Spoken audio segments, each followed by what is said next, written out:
Salmo 41. Dando continuidade à nossa série de sermões nos salmos messiânicos. São 13 versículos, e assim nos diz Salmo 41, palavra do Senhor.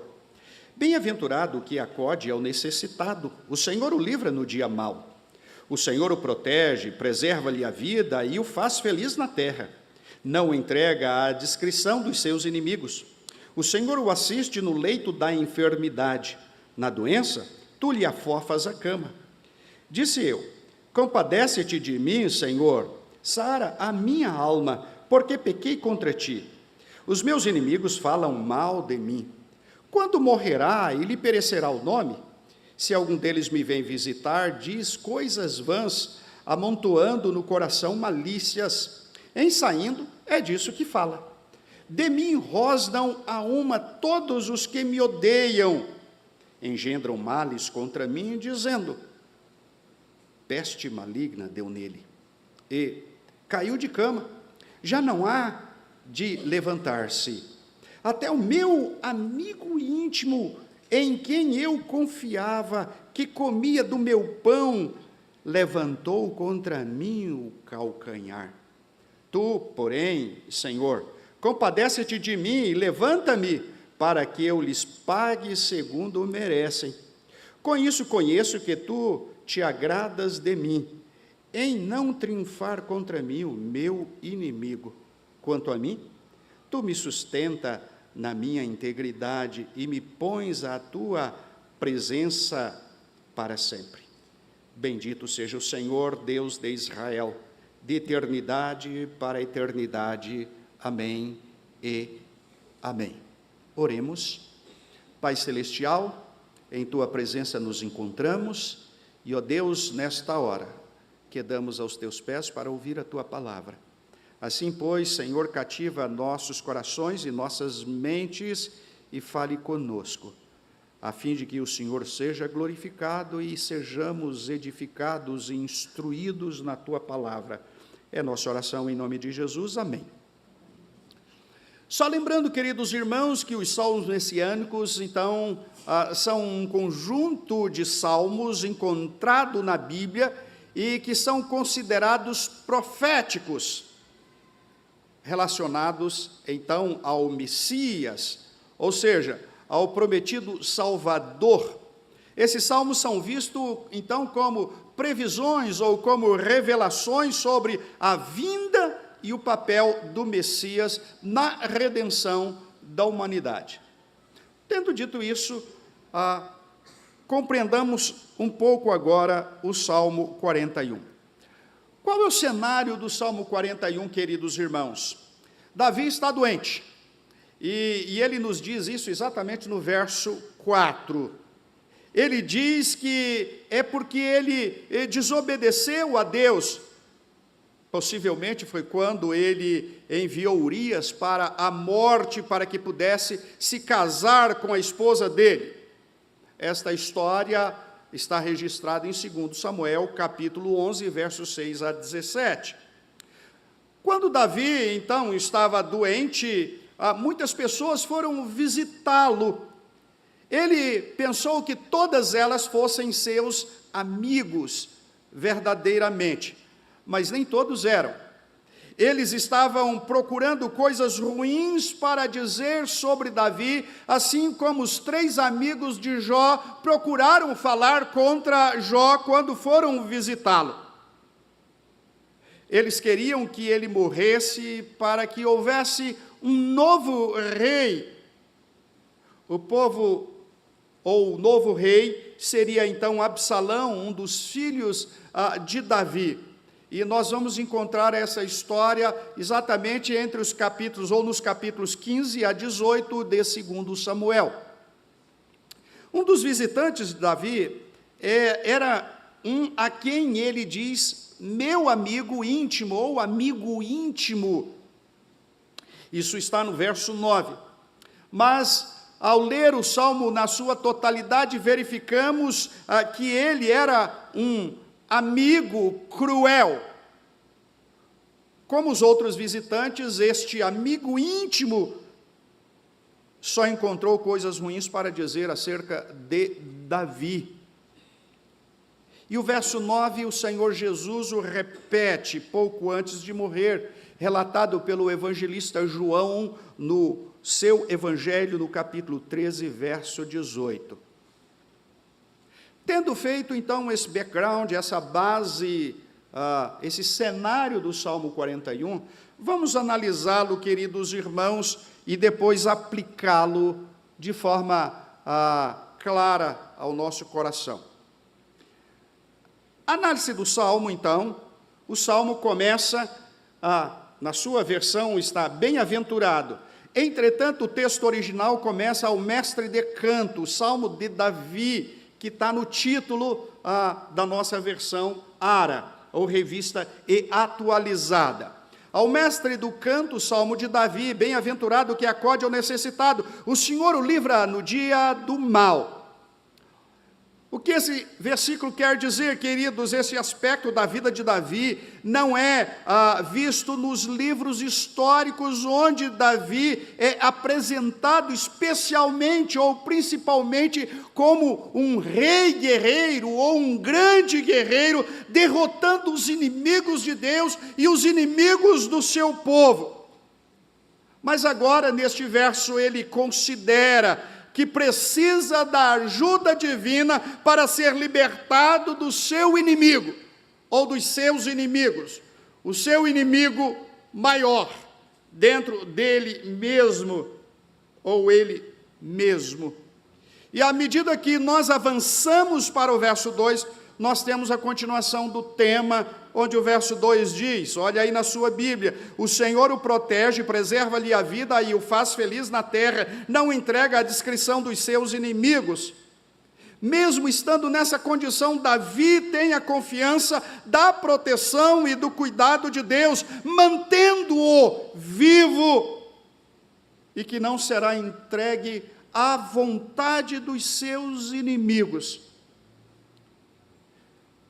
Será bom, queridos irmãos, afirmar novamente nesse ponto que os inimigos de Davi estavam sendo liderados por seu próprio filho Absalão. Absalão havia voltado o coração do povo para si, e nós encontramos isto, porque as pessoas buscavam o rei, e o rei não tinha agenda. E ele dizia, o rei não tem tempo para você. Se eu fosse rei. Se eu fosse rei. E aí eu recomendo à igreja a leitura de um livro, O Perfil de Três Reis, onde nós vamos ver o coração de Saul, o coração de Absalão e o coração de Davi, a grande diferença de como as pessoas agem em aspectos diferentes da vida, dependendo do tipo do coração que se tem.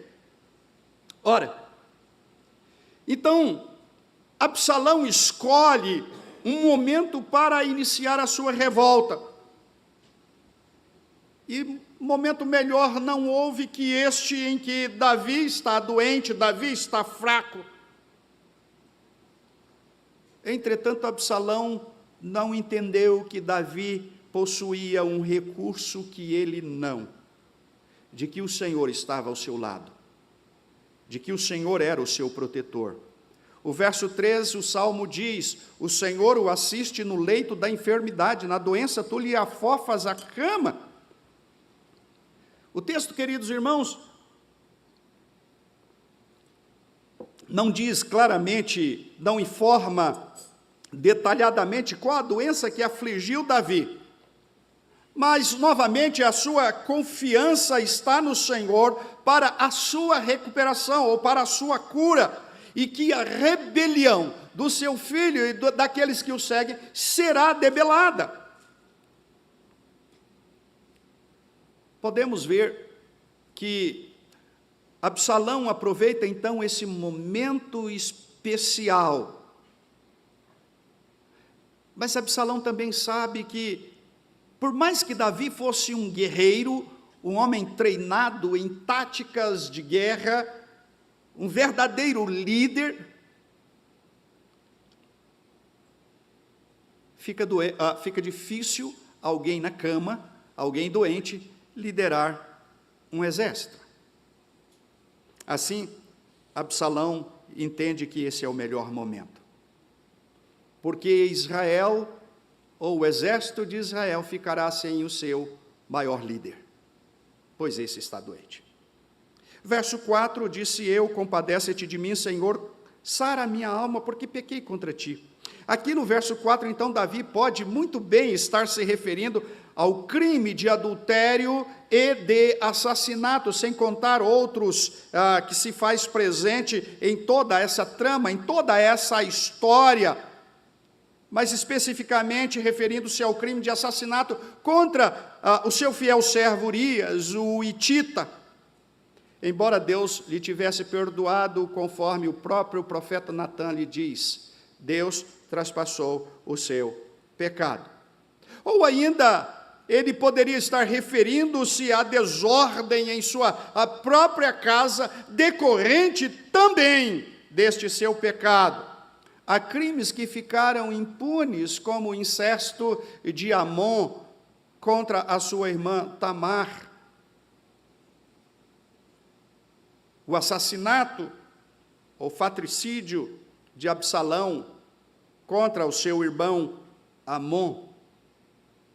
Mas esse é o clamor, queridos irmãos, independente do que seja, de um homem arrependido das suas transgressões e dos seus erros. Compadece-te de mim, Senhor. Sara minha alma. E veja que o versículo começa dizendo, disse eu. Ele não terceirizou o pecado aqui. Ele não transferiu a culpa. E aqui ele crê, tem confiança na graça do Senhor para trazer cura à sua alma. A expressão, então, sara a minha alma, revela que a doença era muito mais profunda, a doença que o abateu era mais que uma doença física, é algo que tocou o seu relacionamento com Deus, que o moeu por dentro. E eu creio que Davi estava se sentindo sem comunhão com Deus, porque é isso que o pecado faz, é isso que nossas transgressões fazem. Assim como disse nessa manhã na escola dominical, quebra o nosso relacionamento com Deus.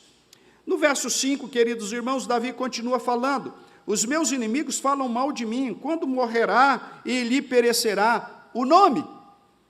A doença de Davi, então, parecia ser tão grave, tão terrível, que todo estava dizendo, não passa, dessa vez ele vai, não há como escapar. Até porque havia uma expectativa, então, de um novo rei sentar-se no trono.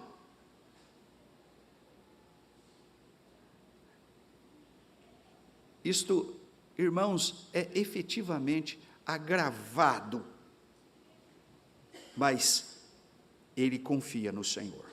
Nos versos 6 a 8, nós encontramos, se algum deles me vem visitar, diz coisas vãs, amontoando no coração malícias, em saindo, é disso que fala, de mim rosnam a uma todos os que me odeiam, engendram males contra mim, dizendo, peste maligna deu nele, e caiu de cama, já não há de se levantar. Essa era a expectativa.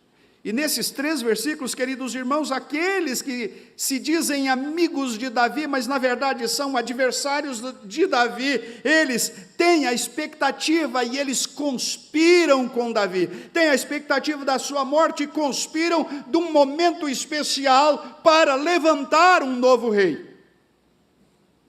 Em vê-lo, eles fazem comentários banais, e assim que saem da cabeceira do rei, a maldade dos seus corações se manifesta. Eu acho que nos dias atuais, isso é mera coincidência, né? Verso 9. Até o meu amigo íntimo em quem eu confiava, que comia do meu pão, levantou contra mim o calcanhar. Davi descreve, então, essa pessoa como um amigo íntimo. Eles comungavam, desfrutando da companhia um do outro, quem sabe nas refeições, no café da manhã, no almoço, no jantar.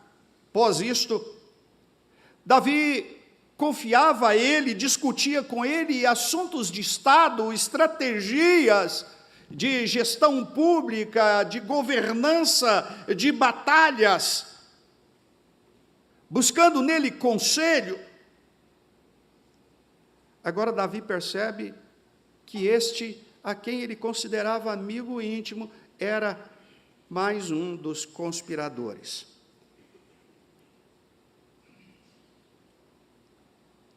Mais um que buscava a sua queda. Mais um que buscava ou desejava a sua morte.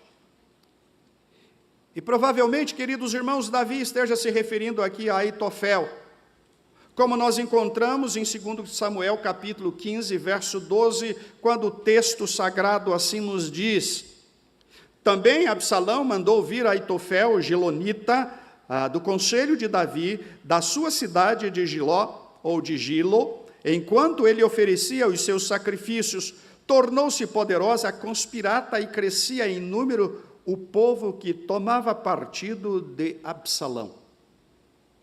O capítulo 15, então, descreve para nós a conspiração liderada por Absalão. À medida que se fortalecia, ele necessitou de um conselheiro extremamente inteligente e sábio. E alguém que fosse partidário e tivesse estado no palácio com Davi. Ninguém melhor do que Aitofel. Por que Aitofel?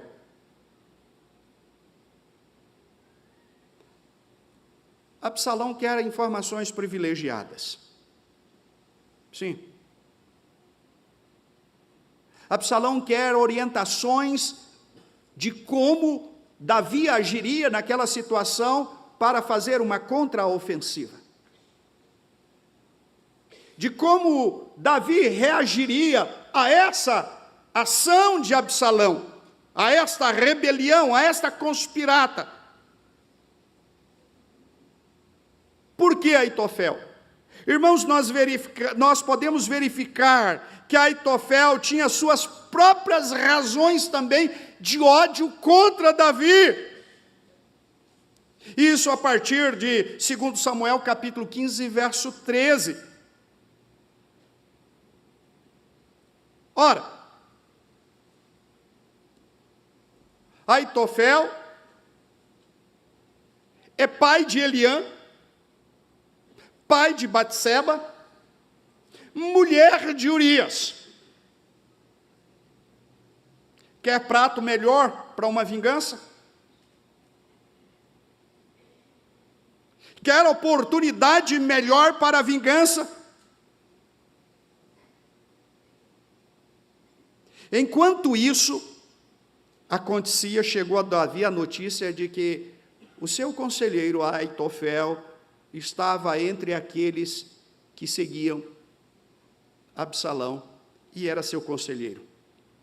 E veja qual foi a resposta de Davi, queridos irmãos, em 2 Samuel, capítulo 15, verso 31. Quando ele recebe a informação de que Aitofel está entre aqueles, ele faz uma oração imprecatória. Assim nos diz o versículo 31 de 2 Samuel 15, então fizeram saber a Davi, dizendo, Aitofel está entre os que conspiram com Absalão. Pelo que disse Davi, ó Senhor, peço-te que transtornes em loucura o conselho de Aitofel. Ora, Aitofel era um conselheiro extremamente hábil, e a palavra dele era como palavra de Deus. Era a boca de Deus. O conselho de Aitofel devia ser seguido à risca, tamanha sabedoria, graça, era ele um instrumento de Deus. Mas em 2 Samuel capítulo 17, queridos irmãos, nós encontramos que o leal conselheiro de Davi, um outro por nome Uzai, recebe instrução para estar entre aqueles que estão seguindo Absalão, e ele fica sem compreender num primeiro momento E Davi então lhe diz, para que você transtorne o conselho de Aitofel. E assim, a história, queridos irmãos, nos apresenta esta realidade, esta situação. E poderíamos dizer aqui então que esta é, numa linguagem bem nossa, uma facada nas costas, uma bola nas costas, uma traição rasteira do melhor amigo e do próprio filho. Passemos ao verso 10. Tu, porém, Senhor, compadece-te de mim. Essa é a realidade, mas veja que ele avança na sua fé. Tu, porém, Senhor, compadece-te de mim, levanta-me para que eu lhes pague segundo merecem. Mais uma vez, no Salmo 41, Davi recorre ao único recurso que tem agora, e que sempre teve, e que sempre foi o primeiro recurso dele. Davi recorre à graça, à ajuda, à bondade do Senhor, para recuperar a sua saúde, a sua força e levantar-se como guerreiro para lutar contra os seus adversários, a fim de poder retribuir aos seus inimigos. O verso 11, então, ainda mantém esta confiança de Davi no Senhor. Olha aí, com isso conheço que tu te agradas de mim, em não triunfar contra mim o meu inimigo. Veja que mesmo naquela situação que parecia não ter fim, ou de que ele não tinha saída, ele afirma, queridos irmãos, conheço que tu te agradas de mim, e que meu inimigo não vai triunfar sobre mim. Assim Davi saberá que o Senhor se agrada dele e que não haverá vitória para os seus inimigos. Embora Davi tenha falhado muitas vezes, pecado muitas vezes, ele sempre foi honesto. Ele nunca terceirizou os seus pecados. Pecado não é problema para Deus. Mas o que Deus se aborrece é da nossa desonestidade. O que Deus entristece é de não assumirmos como Davi assumiu. Pequei. Eu fiz isso sim.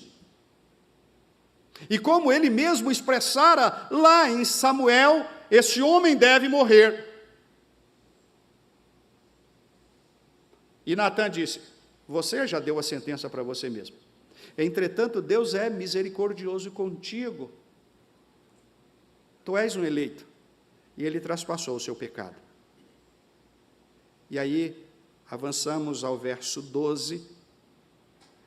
Davi diz, quanto a mim, tu me sustens na minha... É aqui que deixa todo mundo louco da cabeça.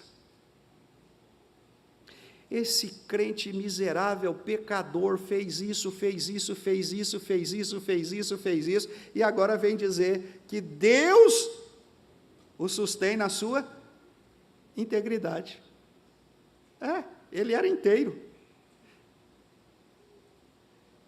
Ele não escondia que era pecador. Ele não escondia que era mentiroso. Ele não escondia que era adúltero. Ele não escondia que era assassino. Mas ele reconhecia todas as suas transgressões. E ele confiava na bondade de Deus. E ele suplicava o socorro de Deus. E ele expressa aqui, esse socorro, tu me sustens. É uma declaração daquilo que ele vivencia na sua vida.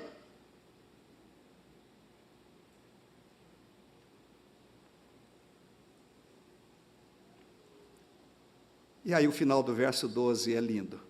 E me pões na tua presença para sempre.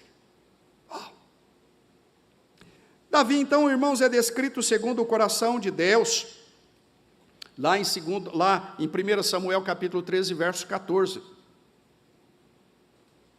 Racionalmente, é de deixar a cabeça meio, numa linguagem bem jovial, é de pirar o cabeção.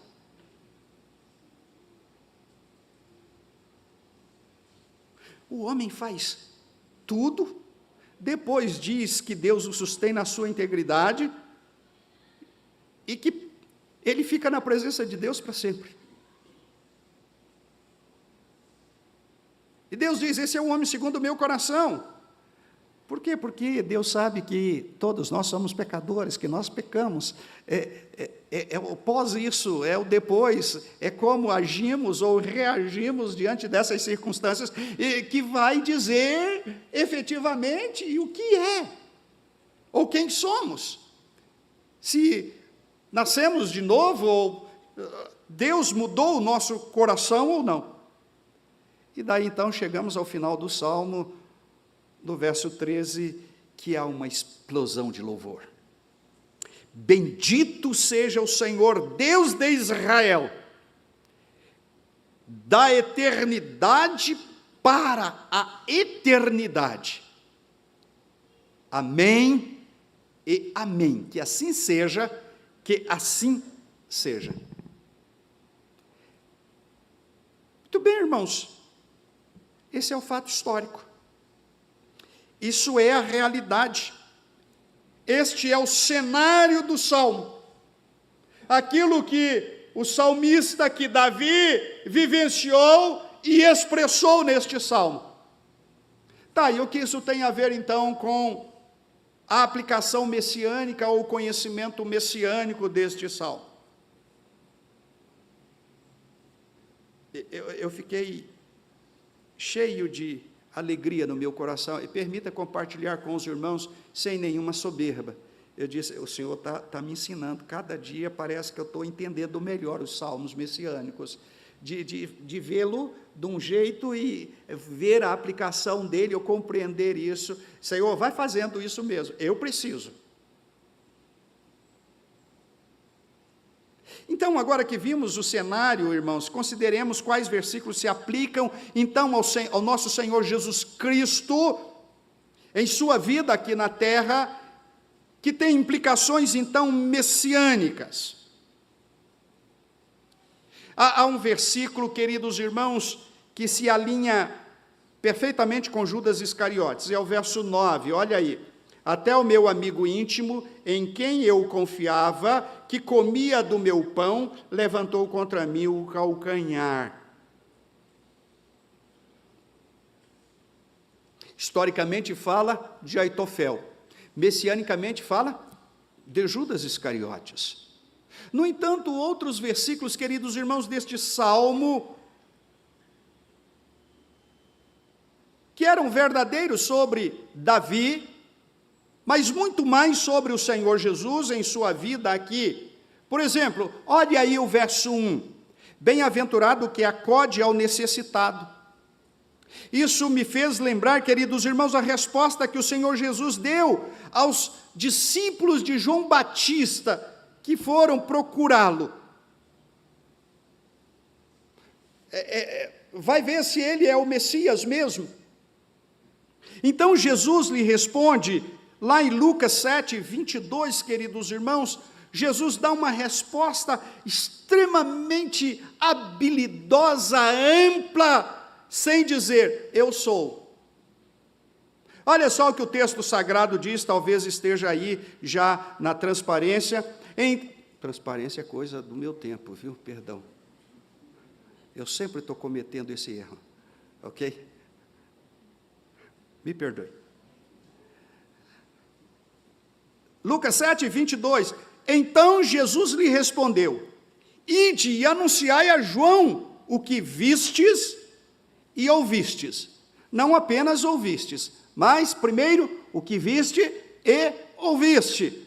Os cegos veem, os coxos andam, os leprosos são purificados, os surdos ouvem, os mortos são ressuscitados, e aos pobres anuncia-se-lhe o Evangelho.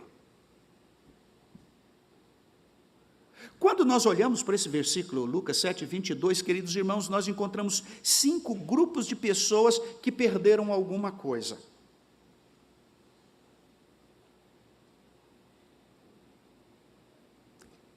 Perderam a visão, os cegos,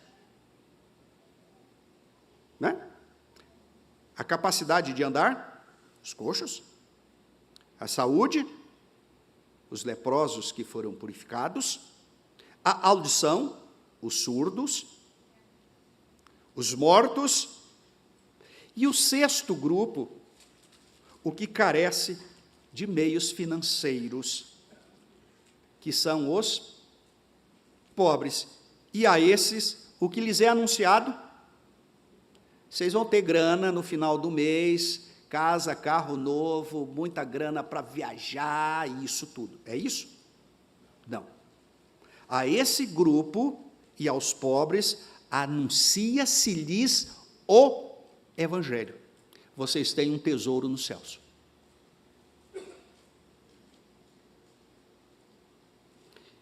Eu confesso que isso aqui foi um up-down em mim, irmãos.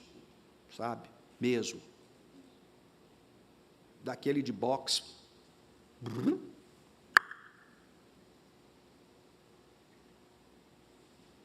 Porque às vezes a gente perde efetivamente a consciência do que é a mensagem do verdadeiro evangelho. E a gente fica procurando bênçãos pontuais nas nossas necessidades. Mas o evangelho é só aos pobres? Não. Há algo muito mais profundo que em outra ocasião falaremos acerca disto. Então, o teor geral dos inimigos do salmista em alguns dos versículos deste salmo, irmãos, podem ser visto no ódio que os principais sacerdotes, os escribas, os saduceus, os fariseus e até mesmo o discípulo de Jesus tinham pelo Senhor Jesus. Olha só então o que o verso 5 nos diz. Os meus inimigos falam mal de mim. E o que é que eles falam? Quando morrerá e lhe perecerá o nome?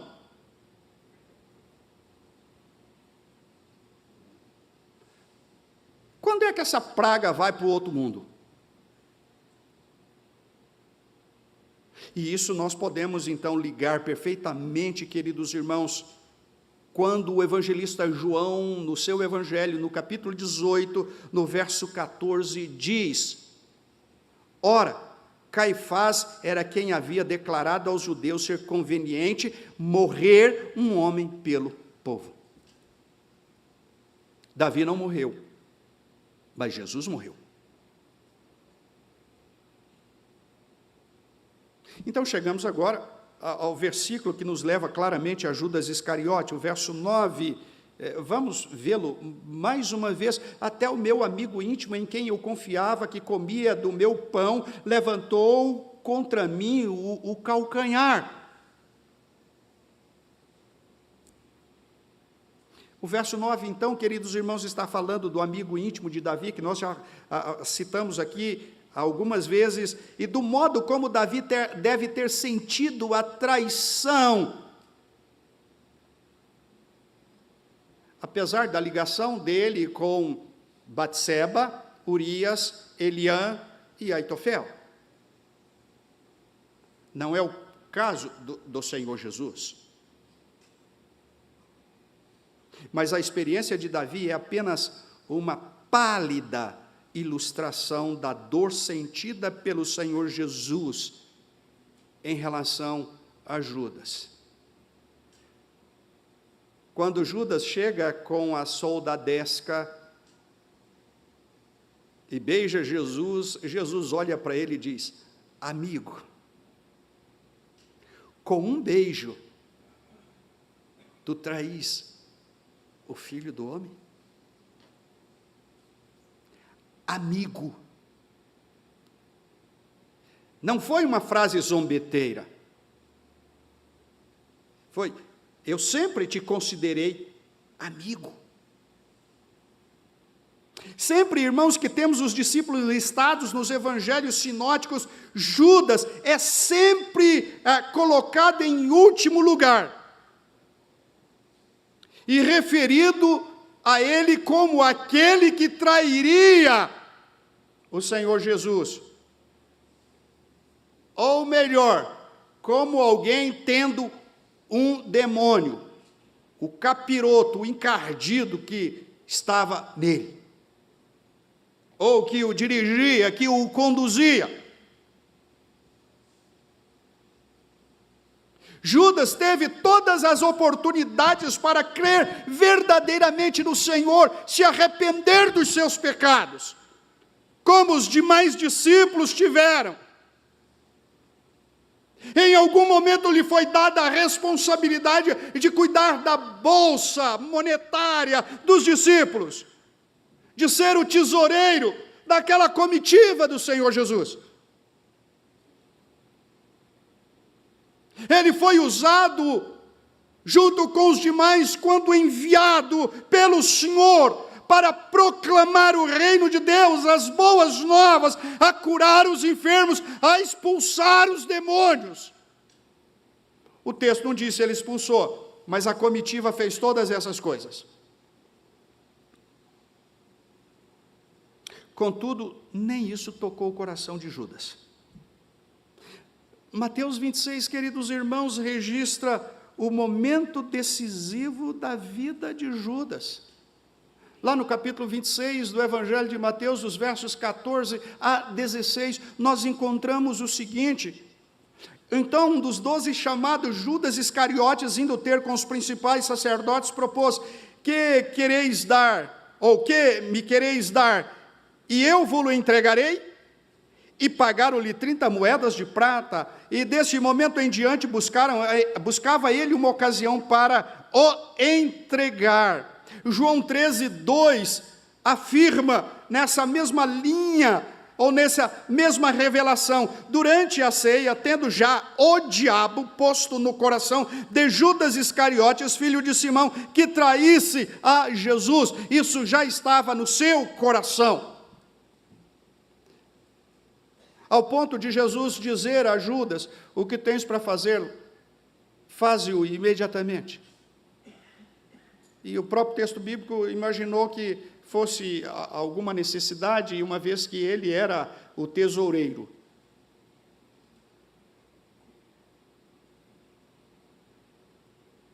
Isso mostra, queridos irmãos, que o diabo tinha total controle sobre a vida de Judas.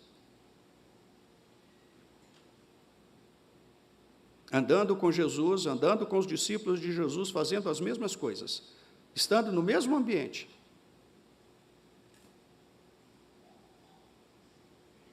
Tinha cara de crente, tinha andar de crente, estava no meio de crente, mas tinha boca de serpente e coração de diabo.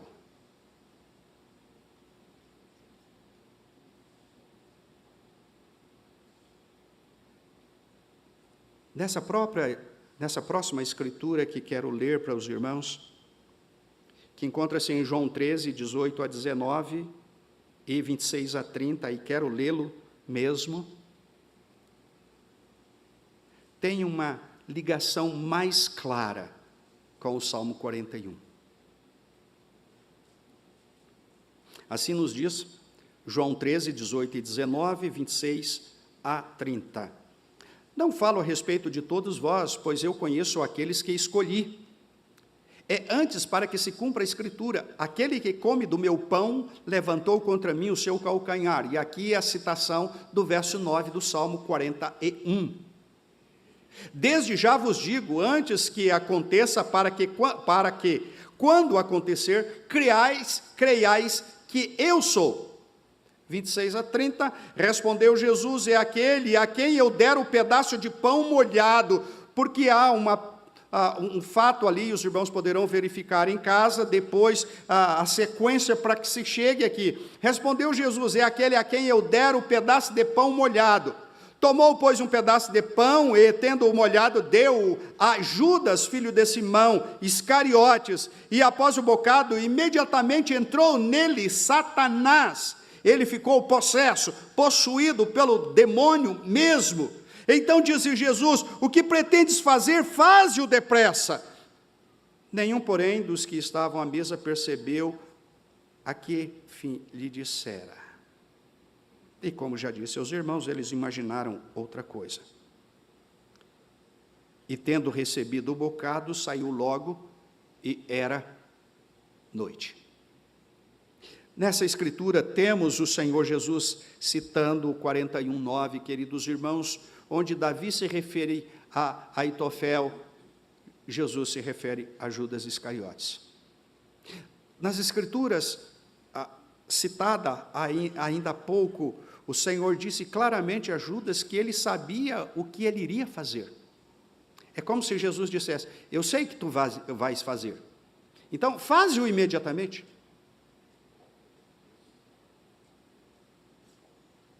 Até o ponto de sair do cenáculo, Judas poderia ter arrependido, mas não fez.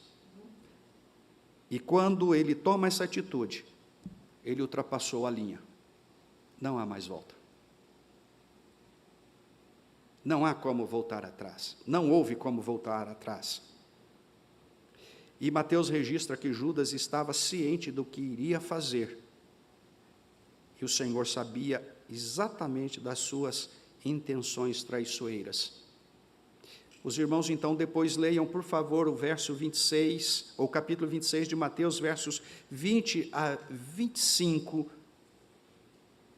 E eu quero simplesmente destacar nesses versículos que o Filho do Homem vai, como está escrito a seu respeito, mas ai daquele por intermédio de quem o Filho do Homem está sendo traído. Melhor lhe fora não haver nascido. E o próprio Judas pergunta ao Senhor: acaso sou eu, Senhor? A resposta de Jesus é: tu disseste. A próxima vez, então, irmãos, que encontramos Judas é no jardim, vindo então com a multidão, e o que já disse aos queridos irmãos.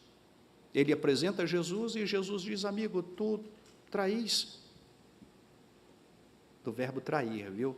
Parece que é uma expressão errônea, mas o nosso vernáculo, ele é idiosincrático mesmo. O Senhor foi levado, então, para comparecer perante os líderes religiosos, e a essa altura Judas era um espectador dos acontecimentos, até o ponto em que Jesus foi condenado e levado ao governador romano Pôncio Pilatos. E agora Judas percebe, queridos irmãos, que o Senhor Jesus não iria se libertar desta situação como fizera anteriormente. Mateus 27, 1 a 5 nos diz isto. Assim como Aitofel viu que seu conselho fora rejeitado, ele voltou para casa, ele arrumou todos os seus assuntos, colocou tudo em ordem e foi se enforcar.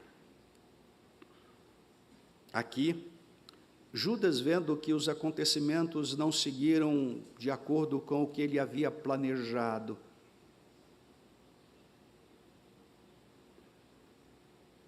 ele sai, joga as 30 moedas no santuário e vai enforcar-se. Os principais sacerdotes não iriam desviar-se dos seus planos malignos. Judas não tem outro caminho.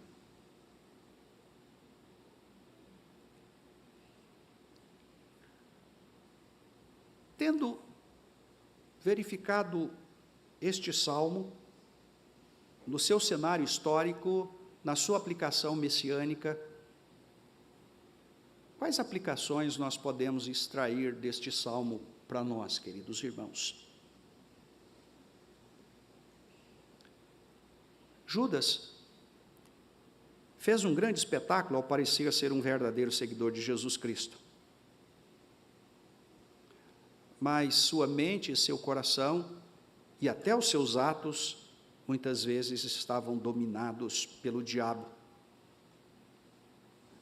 Mesmo convivendo com Cristo e com seus discípulos num ambiente completamente espiritual.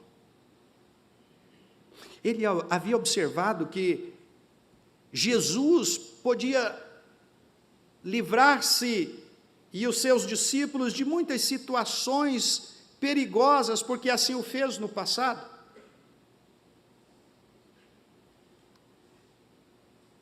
E no caso que citamos,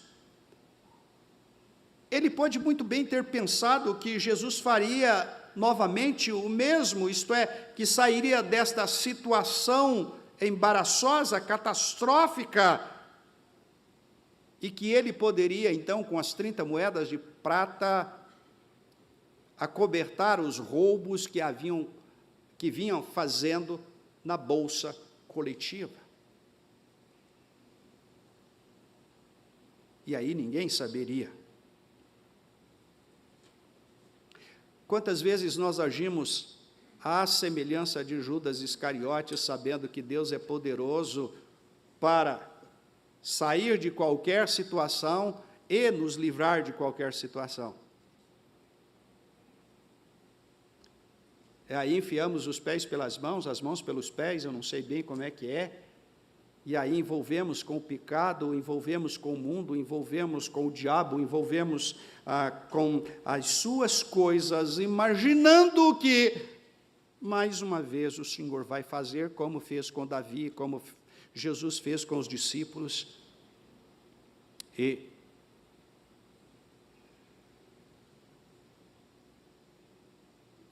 muitas pessoas acreditam que quando morrerem irão automaticamente para o céu, porque Deus é amor, é um Deus amoroso, é um Deus gracioso, e não querem que os pastores preguem nenhum sermão sobre a justiça divina, contra o pecado, sobre santidade.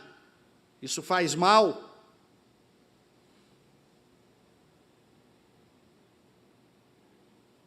Mas elas não levam em conta que Deus odeia o pecado.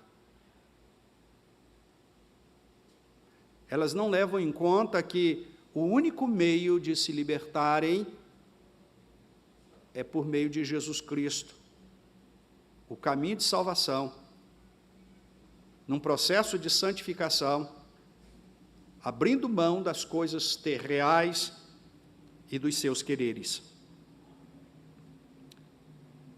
Não podemos viver como gostamos e presumir que, ao final, tudo ficará bem. Afinal, Deus é um Deus de amor. Não podemos presumir que podemos viver como gostamos, do jeito que imaginamos, curtindo a vida adoidado. Não é o filme não, tá? E que depois que morrermos, nós iremos para o céu.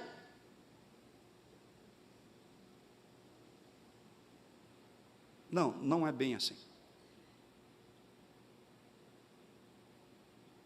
Aqueles que o Senhor fez nascer de novo têm um compromisso com a santidade, têm um compromisso com a verdade, têm um compromisso com a palavra. Assim, então, queridos, este salmo fornece uma resposta modelo para qualquer crente que esteja passando por dor, de provações profundas, sabendo que Deus tem o controle de todas as coisas, e Ele é a quem nós podemos recorrer, o único a quem podemos recorrer. A humildade demonstrada na vida de Davi é destacada como a principal virtude de quem caminha com Deus. Com humildade, devemos invocar o nome do Senhor. Com submissão, devemos viver segundo a vontade do Senhor, independente das circunstâncias, sabendo que Ele tem o controle de nossas vidas e que faz tudo como lhe apraz para a sua glória. Que Deus nos abençoe. Colocando-nos em pé,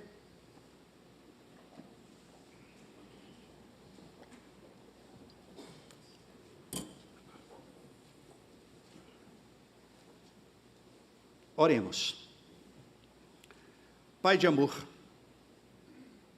Pai generoso, Pai gracioso, Pai bondoso, Pai misericordioso, Pai justo, que nos ama, mas que odeia o pecado, e que nos concede aquilo que necessitamos para viver segundo a tua vontade. Somos acometidos dia a dia, Senhor, por males, por dificuldades, por problemas. Muitas vezes nossa fé, Senhor, ela estremece. Assim como Pedro, que saiu do barco, e ele, ao começar a afundar, gritou por socorro, entendendo que o Senhor é o único que pode socorrer. Nessa noite, então, nos voltamos para o Senhor e humildemente dizemos: ó Deus, somos pecadores, falhos, limitados, nos indignamos, nos irritamos e tantas outras coisas. E nos esquecemos, ó Deus, que o Senhor é o Deus da bondade, da graça, e que faz tudo como lhe apraz. Então nos ajuda, Senhor. Nos ajuda a compreender este salmo, os sofrimentos do Senhor, e Ele o fez por amor de nós. E assim como o salmista expressou o seu cuidado para com ele naquele cenário histórico, o Senhor repita isso com cada um de nós. E que possamos ver nesta semana a bondade do Senhor para conosco mais uma vez. E termos a nossa fé renovada para continuarmos glorificando o Teu glorioso nome. Assim, pois, oramos, Senhor, por meio de Jesus Cristo, nosso bendito Salvador. Amém. Amém.